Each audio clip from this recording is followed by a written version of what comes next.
ఓం సాయిరామ్. ఇంతకుముందు నేను మీకు నవగ్రహాలకు సంబంధించిన సింపుల్ తక్కువ ఖర్చుతో రెమెడీ చెప్తాను. ఇంతకుముందు రాహుగ్రహ దోష నివారణ చెప్పాను.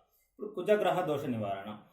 కుజదశ నడుస్తున్న వాళ్ళు కానీ, కుజుడు పాపస్థానంలో ఉన్నా కానీ, ముఖ్యంగా వివాహం కాని వారికి, సంతాన విషయంలో కానీ ముఖ్యంగా వివాహం కాని వారికి కుజదోష కారణం వల్ల వివాహం కాకపోతే నేను 2 రెమెడీ చెప్తా.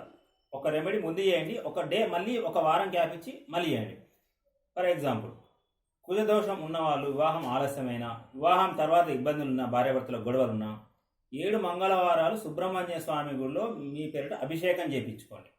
7 మంగళవారాలు అభిషేకం చేయించినాక ఒక మంగళవారం గ్యాప్ ఇవ్వండి. మంగళవారం గ్యాప్ ఇచ్చినాక ఇప్పుడు నేను చెప్పబోయే రెమెడీ చాలా ఇంపార్టెంట్ రెమెడీ, శ్రద్ధగా వినండి.